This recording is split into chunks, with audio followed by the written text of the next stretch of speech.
Widzowie, czy ciekawiło was kiedykolwiek, jak zagranica myśli o polskim gamingu? Mnie nie, ale jak widz podesłał mi filmik How Poland became so good at video games, to nawet kurde zaciekawiło. Obejrzymy sobie, z napisami rzecz jasna. Nie stresujcie się. Video is sponsored by War Thunder. This is Poland. 30 years ago, it was a poor post-Soviet country. Ta muzyka, where kurde, z Papers, Please. No tak było, nie? Tak było. computers were rare and video games were basically contraband. Today, it's one of Europe's richest nations and the fourth largest exporter of video games on earth. But Ja how did pierdzielę. Poland go from communist poverty? Ej, dobra, to, że my jesteśmy czwartym eksporterem gier wideo i w ogóle udział nasz w grach jest całkiem spory jak na liczbę ludności, to mnie dalej dziwi, czemu tak rzadko pojawiają się polskie wersje językowe do gier. Serio, to powinien być jeden z priorytetowych języków. Mimo że nie jest on w wielu państwach obecny, no to jednak jest obecny wśród masy graczy. I tak jak ja normalnie mam w to wyjebane, tak czysto statystycznie mnie to trochę dziwi. No bo angielski umiem, nie mam problemu z tym, ale dziwi mnie to. building some of the most influential games of the 21st century? Well, we first have to look at the...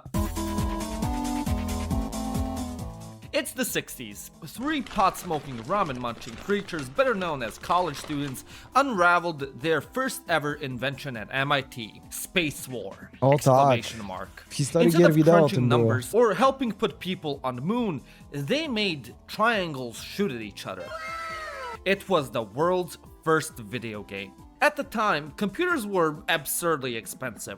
They filled entire rooms and cost more than most houses. Kurde, aż mi się przypomina, jak z dziadkiem chodziliśmy na spacery i gadaliśmy sobie o technologii, no bo ja od dzieciaka byłem jakoś tam podjarany kompami i graniem. I on opowiadał mi, bo on był też taki techniczny świr, jest dalej zresztą. No akurat mega spoko, że jak na swój wiek tak ogarniał, to mi opowiadał o jakichś rzeczach typu, wiesz, Raspberry Pi, inne rzeczy, ale też opowiadał mi o tym, że patrz, widzisz ten blok, jak szliśmy sobie na spacerze. Ja mówię, no, kiedyś komputer był jak pół tego. Ja myślę sobie, jak to jest kurwa możliwe, o czym ty mówisz? Ale tak było.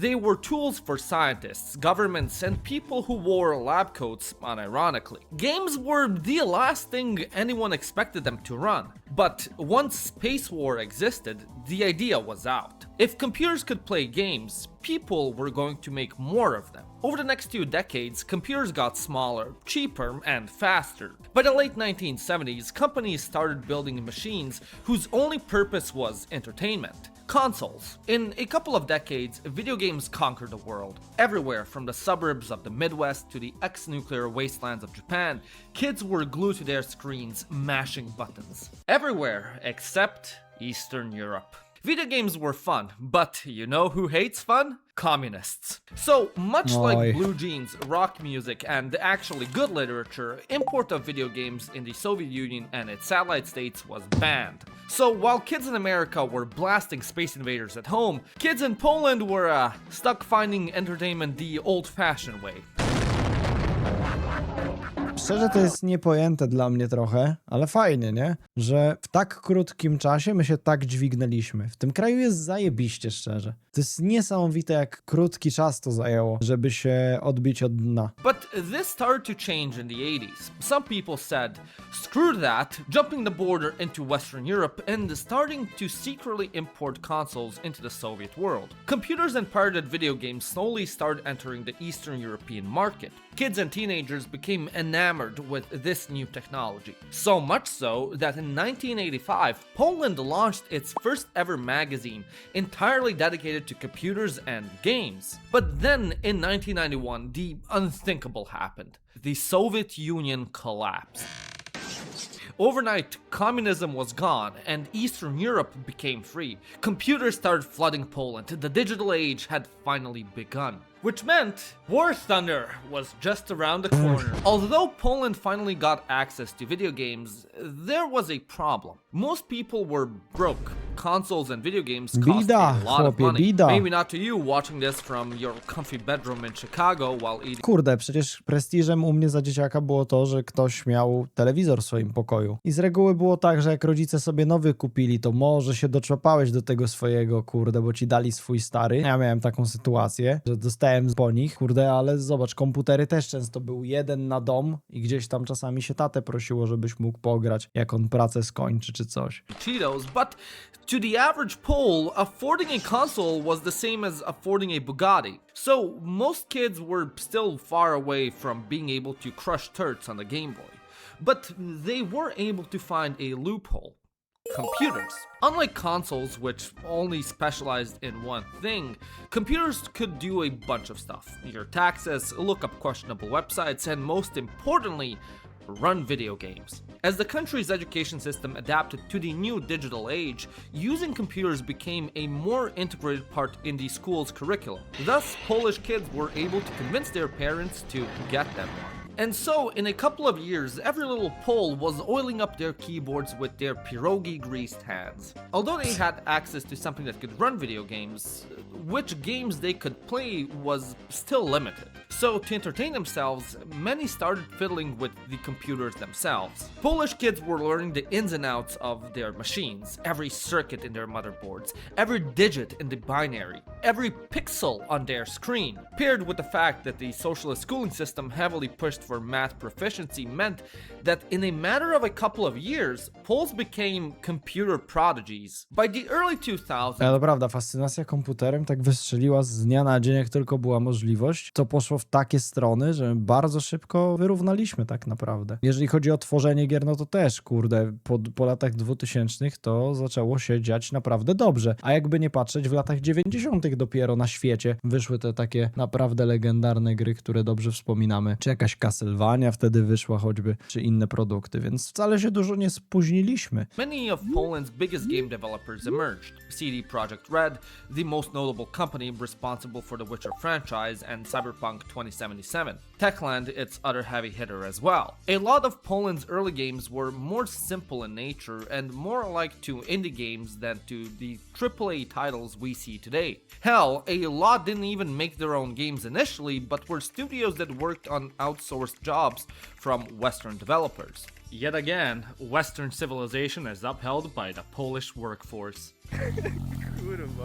But with a population that was thoroughly passionate about computers and digital goods, video games and game development only grew in popularity. Today, it is estimated that out of Poland's population of 380 million, 20 million play video games as a hobby. To jest popieprzona liczba, stary. Ponad 50%? No te szacunki brzmią niesamowicie w sumie. But that doesn't include babies and boomers with one foot in the grave, meaning that the vast majority of Poles are gamers. What's even more interesting, half of its gaming population is made up of women, a true paradise for every GameStop customer. This interest in the digital arts only grew as video games Kurde, ale to w innych państwach tak nie jest? Faktycznie w Polsce dużo lasek gra w gry, ale to na świecie tak nie wygląda?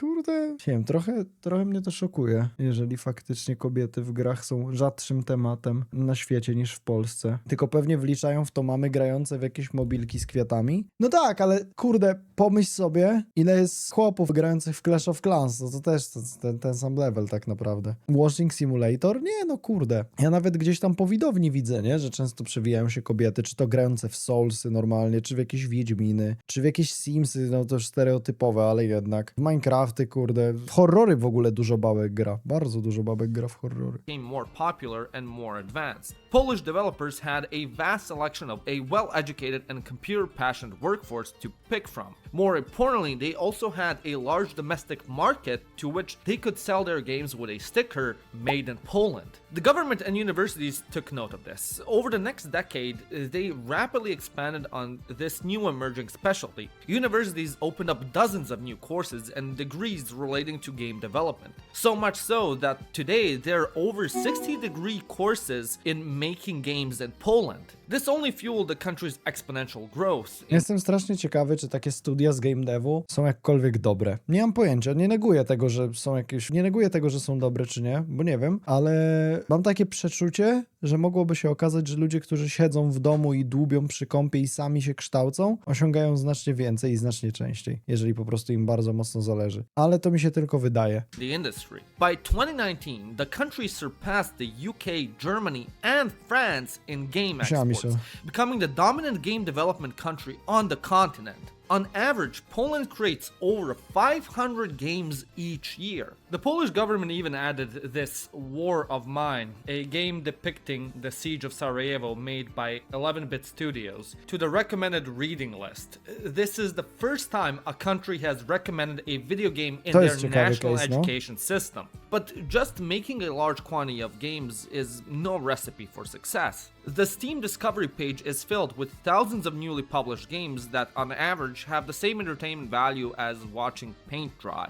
No, what made Poland's games stand out from the rest is their originality, rich cultural heritage, and immense world building. The two traditional video game epicenters of the world are America and Japan, so it comes as no surprise that America, being the cultural export powerhouse they are, dominated the video game market that showcases American and Western culture and history. From historic shooters like Call of Duty through medieval fantasies like Skyrim to sandbox criminal simulators like GTA, most games are influenced by the Western Hemisphere. Even studios like From Software prominently showcase Western medieval history and mythology. Ale to na przykład też jest zupełnie inny case, gdzie ludzie z Azji fascynują się europejską i zachodnią kulturą ogólnie i próbują ją jakoś zinterpretować. I to bardzo często widać w anime, w mangach i w grach. To nie jest, wiecie, to co From Software zrobił w Bloodborne jest prawdopodobnie ciekawszą i bardziej angażującą wizją jakiejś wiktoriańskiej architektury niż w 99% innych gier zobaczyliśmy. Mimo że kulturowo znajdują się w zupełnie innym miejscu, gdzie indziej, inaczej myślą, inaczej rozumują. Polish games, on the other hand, introduced whole new fictional worlds based off of their own culture and mythos. What made The Witcher so successful wasn't its gameplay nor technical advancement.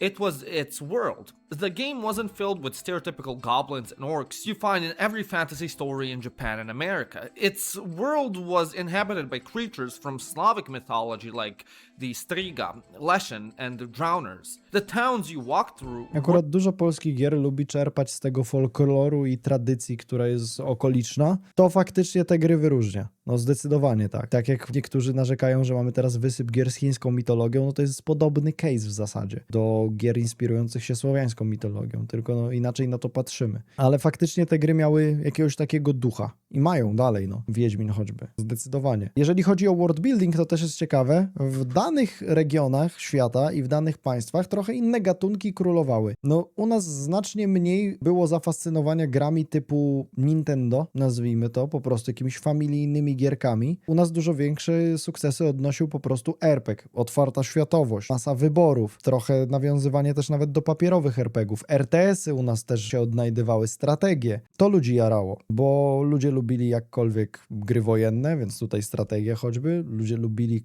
taktyczne myślenie, ludzie lubili papierowe RPG, może to wynikać też z historii, bo grali w nie, gdy gier bardzo dostępnych nie było jeszcze. I też dostępność produktów Nintendo w czasie, gdy one królowały i gościły w domach pierwszy raz i budowały sobie tę swoją legendę, to u nas chyba tego nie było za bardzo. Były raczej podróbki z giełdy na Grzybowskiej czy coś.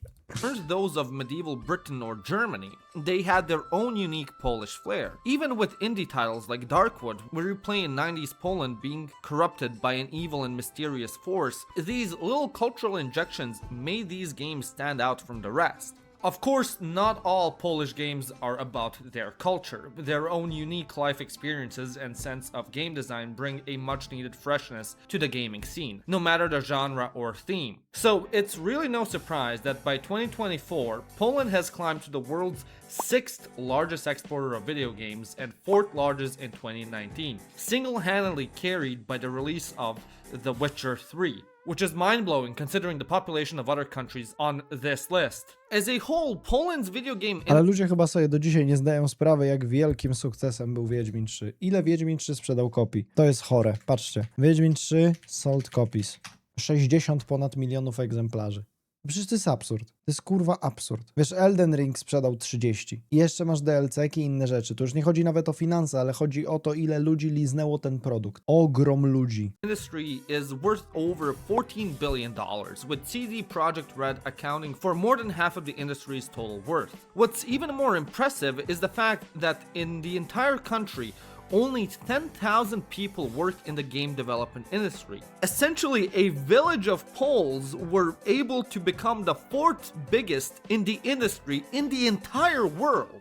Gaming and game development as a whole have become so big in Poland that the government has proclaimed the industry as a source of national pride. In recent years, they've also allocated over $77 million in subsidies to small game studios in an effort to boost this industry even further. Znaczy spoko, wspieranie jakieś rządowe różnych projektów gamingowych jako idea nie jest złe. Gorzej, jeżeli ta kasa jest mielona, palona i w zły sposób pożytkowana, a takie przykłady też z tego co wiem istnieją. Just the past 5 years, the game development industry in the country grew over 250%.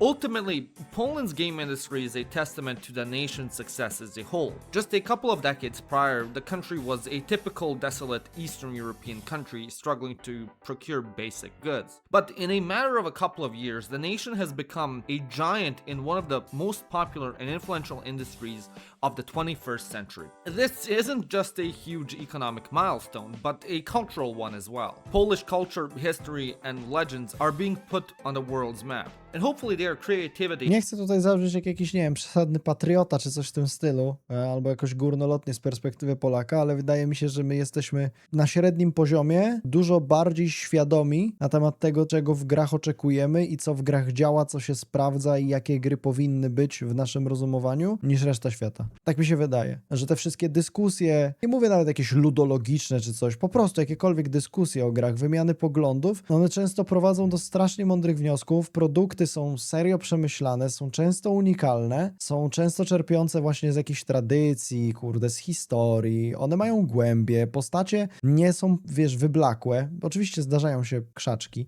jak jakiś inkwizytor czy coś, ale jak porównasz to do tego, co wychodzi na świecie, oczywiście tego na świecie wychodzi znacznie więcej, więc liczbowo oczywiście, że chłamu będzie więcej niż w Polsce, ale procentowo wydaje mi się, że też. and prosperity in game development only continues. Kurde, no możemy być dumni jako Polacy z naszego gamingu, na pewno. I ogólnie wydaje mi się, że w ostatnich latach możemy być w miarę dumni jako Polacy. I nie mówię o jakichś politycznych zawirowaniach koniecznie, tylko po prostu o tym, że tak czysto po chłopsku ten kraj mega się rozwinął przez ostatnie 30 lat. Gospodarczo, kurde, też zasuwa. Biznesów tu się rodzi cała masa. Ludzi ogarniętych też. Bezpiecznie tu jest. Gaming jest dobry. Czego chcieć więcej? Lepszego położenia na mapie byśmy chcieli chyba tylko. O. No ale miło jest w sumie zobaczyć, że ludzie z zewnątrz tak patrzą na Polskę. Ale to zarówno właśnie zauważyłem, że politycznie, jak i gamingowo ludzie dostrzegają nasz kraj na mapie świata dużo bardziej niż kiedyś. To jest spoko, to jest budujące na pewno.